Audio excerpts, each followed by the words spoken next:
It's been a little over 2 years now since I started my tech channel. Look at me, I was just a kid back then. But now I would like to share what I've learned along the way with anyone who is thinking about starting your own tech channel for fun and, more importantly, profit. Tech is one of the top paying niches for YouTube ad revenue, but I also want to talk about some of the other revenue streams to help you give a return on your time and equipment investment right away and won't make you beholden to YouTube alone. Now, I don't make a living as a tech-based content creator, but I do supplement my income with video creation, and it's a nice little chunk of change in my pocket each month that not only continues to grow, but it's very nice to make extra money just for something that I enjoy doing as a hobby. A lot of what I'm talking about in this video will be a broad catch-all for all content creators, not just techies, but my experience comes from making tech videos, and that will be my primary focus. But if you are an aspiring content creator who can get some value out of some of these tips, then that's a win-win. But I've rambled enough, so here are 10 tips that I hope will fast-track you to becoming a video creator in the world of tech. So I'm going to be really practical and grounded with most of these tips. So number 1, enjoy what you do, but have a business mindset. I'm going to be brutally honest here. It took me a long time of experimenting to figure out what I was doing with this, and my method, my workflow, learning to use equipment properly, platform algorithms, promoting my content, and eventually just figuring out how to get paid. All of this stuff is going to take time. It would be best if you enjoy doing it and have realistic expectations. As with any starting business, more so than an equipment investment, it's a massive time investment. And most businesses will not show a profit for a considerable amount of time after the beginning stages of investment. For my first 14 months with YouTube, I didn't earn a single penny. A lot of that was my fault with not having an idea for how everything worked. I didn't have a plan because I never saw it going anywhere past just a fun little hobby that I like to do. I didn't commit fully to it because, to be honest, I didn't believe enough in my own personal potential. Let me tell you from personal experience that setting yourself up for failure is the easy road to take.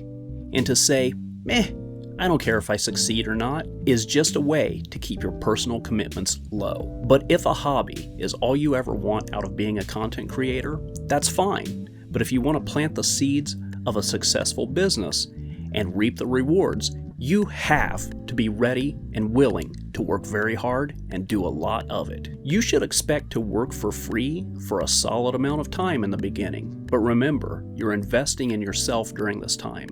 Take that time to learn the trade and experiment. And remember, it's easier to put out something bad when no one is watching and learn from those mistakes. To this day, my primary goal is just to make my next video better than my last one. I will often analyze my older videos and try to improve something, or just try not to make the same mistakes over and over. Be it audio, editing, or just time efficiency, I look for something to do better. And if you never start making something, you will never have anything to analyze and improve upon. As with anything, it takes a lot of practice to get good at something. Do you think Tiger Woods scored his first touchdown the first time he picked up a basketball? No! He had to swing that bat and miss a lot before he could get a bunch of slam dunks. I don't know sports. I probably shouldn't have used a sports ball reference. So again, enjoy what you do, because if you want to be successful, you're going to be doing it a lot. Tip number 2 involves purchasing equipment. And if you understand how to use video production equipment already, you can probably skip this part and go right to the next section. I'm not going to be one of those people who tells you that gear and equipment isn't important. I personally believe that skill and knowledge is far more important than gear, but with a lack of knowledge or equipment, the job isn't getting done either way. With that being said, you don't need to invest a lot of money on expensive equipment to get started.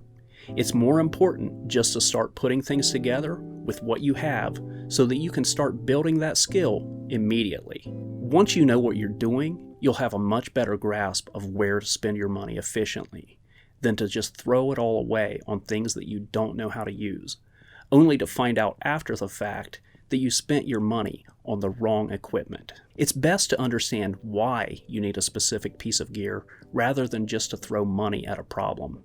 If you're unskilled and haven't put things into practice, your video with a 10-year-old $200 used eBay camera will probably look about the same as a brand new state-of-the-art, latest and greatest $2,000 camera.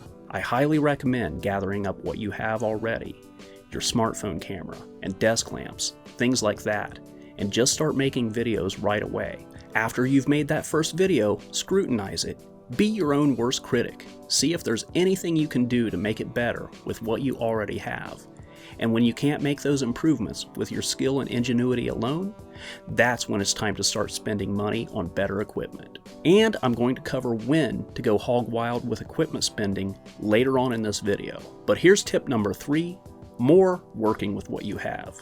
Doing tech tutorials is the brunt of where my channel growth has come from.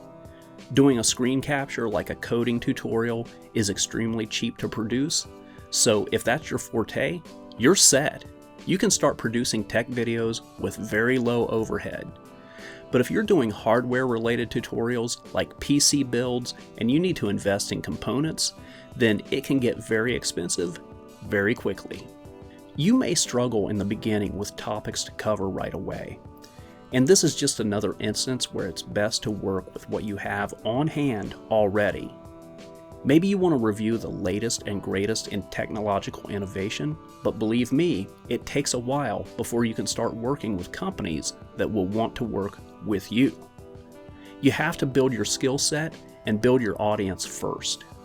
Personally, I get a lot of free tech for review, and the idea of reviewing free tech is very exciting to a lot of people. But you need to build your reputation as someone who is technically competent before a company that produces technology will want to just hand over free items to you. Start off reviewing things that you already own. If you buy something to use around your house, review it. Consider it your resume to tech companies who may want to reach out to you.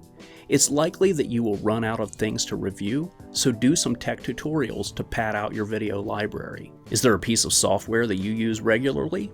Teach everyone else the ins and outs of how to use it. If you want to be a tech reviewer, be sure to create an email address associated with your creator credentials. Put it someplace where tech companies can easily find it.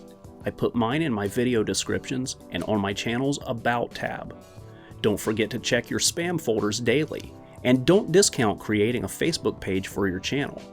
My channel doesn't have much of a following on Facebook, but a good portion of my free tech offers come in through Facebook Messenger. When you get a big enough presence, you'll have a lot of offers rolling in, and in the beginning, they won't exactly be stellar. Think of these beginning offers like leveling up.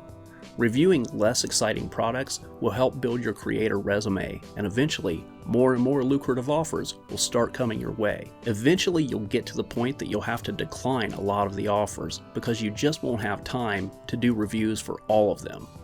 But on to tip number 4. Do not procrastinate, ever. Don't groom yourself to be the kind of person who says, I'll do that when I have this piece of gear, or that piece of gear, or when I know a little bit more about editing, or how to use my camera better. Jump in head first and figure it out along the way. If you want to just daydream about creating content, that's fine. It's up to you what you do with your time.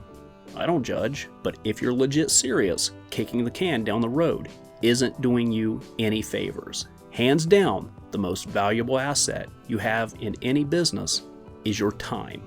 The longer you wait to get started, or waiting in between projects, you are letting that time go to waste. And when you do that, you're not making those valuable mistakes to learn from. You're not spending that time sharpening your skills. So it's kind of a no-brainer, but the more you do something, the faster and the better you will become at it. Maybe you told yourself that you don't have the time right now. You'll have to do it later, and maybe that really is the case. But time management and discipline are hands down the most important skills you can learn if you are serious about being a content creator. Making time and making it happen will always be on you. On a side yet still somewhat related note, I highly advise that you look yourself over honestly, and if you're someone with a defeatist attitude, get on top of defeating that, because it's not doing you any favors in your normal day-to-day life, and it's not going to do you any favors as a content creator.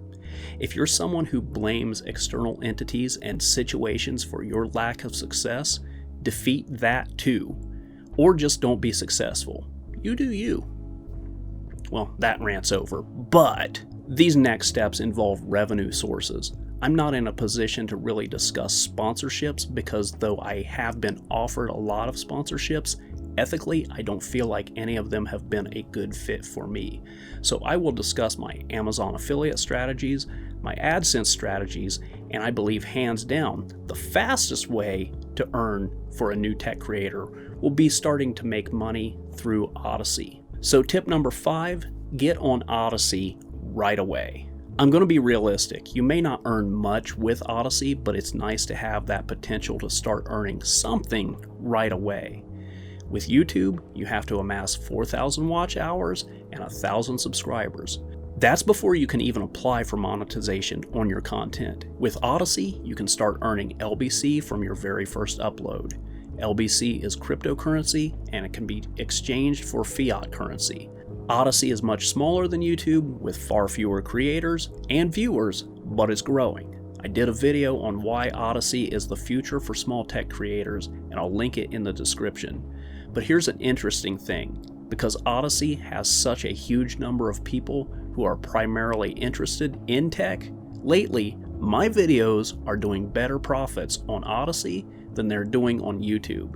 And if you break it down mathematically, I actually earn far more per individual view on Odysee than I do on YouTube.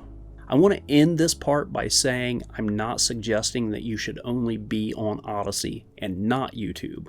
Maybe you have some kind of political or ethical beef with how YouTube does things, but from a business and potential profitability standpoint, your content should be on both Odysee and YouTube.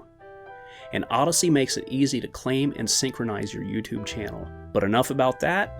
Tip number 6, become an Amazon affiliate ASAP. In the beginning, I had zero clue what I was doing. I made the mistake of assuming that the revenue generated from Amazon affiliate links would be too inconsequential to fool with. That was very stupid of me. It's another revenue source that you can start earning from almost right away. So I'm late to jump on the Amazon train, and oh, the things I wish I knew. Getting set up as an Amazon affiliate isn't difficult at all, and I make anywhere from about $150 to $200 per month basically as passive income just from posting product links in my video descriptions. And as I do more product reviews and fewer tech tutorials, this number is growing, and the gap between Amazon affiliate earnings and Google ad revenue is closing. This is another reason to be on Odysee and have a Facebook presence as well.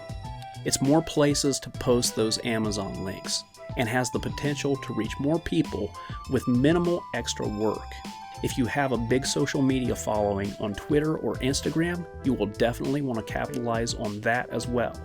The next big step for me and my brand personally is a website with a tech blog to further my reach. I make money from Amazon when I do product reviews. People are likely to follow that link, check it out, read more reviews, and decide whether or not they want to buy it. But I've also looked at my Amazon analytics, and I've made money on products for which I have not posted links. That means it's stuff that people have bought while they were there through my Amazon link session. So as an extra tip, in every video that I produce, in the description, I post affiliate links to all of the equipment that I use to produce my videos. But on to tip number 7, the hardest money to earn by far is YouTube Google ad revenue. The biggest source of my income for me at the moment is Google AdSense revenue. There are tons of videos covering this already, but to get monetized with YouTube, you will need 1,000 subscribers and 4,000 watch hours. After that, you can apply for monetization, and it's up to the YouTube review process whether or not you can become an ad partner. And if I remember correctly, it took at least a solid week later to get approval for monetization after I applied. But with around 18,000 YouTube subscribers, I make around $550 to $700 per month, but that fluctuates. I've found that view count and subscriber count mean very little. I've put out a video that had 60,000 views that made about 4 times the amount of money as one of my videos with over 500,000 views. Watch time is a giant factor in making money on your videos. Another point to remember is that with YouTube monetization, you're very beholden to YouTube's guidelines, whether or not each of your videos can be monetized or not. Luckily for me, my content is not controversial in the least, and though I do cuss like a sailor in my day-to-day life, I don't curse or ever really talk about anything controversial in my videos, which there's no place in it for what I do anyway, unless I'm making commentary on a tech topic that ties in with politics in some way. I don't really enjoy making those kinds of videos anyway, and political leanings is a hill I would rather not die on. So if you really want to maximize your YouTube ad profitability, keep your content as milquetoast as possible. It's not 2006 anymore, and YouTube's Wild West days are over. The odds of someone becoming as successful as James Rolfe with the same kind of content is very highly unlikely. I'm sure someone will see this as product shilling, but I'm fine with that. They can have their opinions. I know my reviews are honest, and I don't oversell any products, nor do I try to trick anybody into buying anything. But when it's all said and done, I'm running a business. An honest, fair, and ethical business, but a business nonetheless, and we run businesses to make money. But I think that's enough about money and profits. Let's talk about tip number 8, create your style. I spent a lot of time thinking about how I wanted my font design and colors to look. These really are key components that a lot of people overlook. Even blurred out, you know these brands. So I wanted my overall look to have a similar impact. It is branding after all. I've seen so many videos from really talented and charismatic creators with absolutely terrible font design. Part of that overall look to what you do is going to be part of your voice. That's a representation of you, so do it well. You really want to learn how to speak with your own voice and don't copy anyone else. But they say we are an amalgamation of the 5 people we're closest to, so don't be afraid to emulate a little something here and there that you've seen someone else do. Just put your own polish on it. One of the things I've always been afraid to do was copy anyone else, to the point that in the beginning, if I saw another tech content creator do a video on a topic that I was thinking about doing, I purposely would tie my own hands and not make that video that I wanted to make. But making a video on a topic that other people are covering actually helps everyone who is covering that topic. If people are interested in that topic, they're going to want to watch multiple points of view. If you make a video on one fringe topic that few people have ever heard of, it's cool to be the first, but YouTube's algorithm doesn't care and it doesn't reward that. Don't be too hip to ride a wave and give your take on a popular topic. Personally, what I do is if I see a topic that I would like to cover and I see that another tech creator has covered that topic, I will just not watch their video. I'll do my own research, I'll make my own video, I'll publish my own video, and then after all of that, I may watch their video then. If you do it that way, more than likely, you'll hit on the same topics, but cover them in a completely different way. But other times, it's just unavoidable. A creator will show something that does influence your opinion, and it's impacted what you think and what you will say about that topic. In that case, it's easy. Just credit them. It's as simple as saying, I learned this from this creator, or I never thought about it like this until I watched this person's video. Don't completely remake somebody else's video, point for point, just repeating what they've said. That's one of those things that I hate about reaction videos, where it's just people laughing at a funny video, but not really offering any new commentary. I'm going to interject my opinion here, and take it with a grain of salt. But those kind of video producers just seem to be like bottom feeders to me. But I think whenever you produce a video that is leapfrogging off of somebody else, you should add new information, or at least your style of conveying your message. All of these video platforms are social communities. It's easier to lift each other up than tear each other down. So you'll often hear me credit other creators, and I've never heard anyone say I'm ripping them off. Most people are happy to get the free publicity. But on to tip number 9, create engaging content. So this is harped on so much in so many other videos, but your video should be engaging from start to finish. It starts with an interesting thumbnail and title, and every second of your video should be offering something of value to your viewers. If it's not, learn to get your point across a lot faster. You may be very proud of the content that you produce, but most of your audience are probably going to be people who have never seen any of your other videos. They're not tuning in to see you, they want to see the topic. Case in point, go back and watch one of my earliest videos. It's cringy. I was so proud to start my content creation journey, and I wanted to put as much into it to make it mine, that I really put too much into it that I didn't consider the audience's time. As one of my many bad examples, in the beginning I really screwed up by making a 30-second intro to my videos. You want to brand yourself, sure, but I can't imagine how many viewers I lost in those multiple 30-second views. Later, I cut that intro down to, I think, 10 seconds. Now my intro is 3 seconds. It brands my content and gets on with the show. So video length is a real balancing act. For maximum YouTube profitability, you want to make videos that are at least 8 minutes long so you can get that YouTube mid-roll ad. But you don't want to lose your audience just by spewing out filler nonsense. So if you can't make a video that is 8 minutes of interesting content, just make it however long you can make it, and that should be it. Get too petty and greedy, and you'll walk away with nothing. And here's tip number 10. Once you start earning money, well, it's yours to spend as you see fit. Personally, I reinvested a lot of it back into my channel.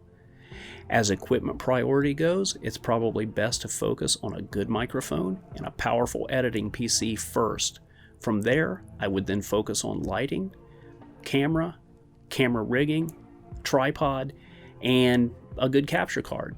Beyond that, right now I'm to the point where I'm really only investing in equipment that saves me time.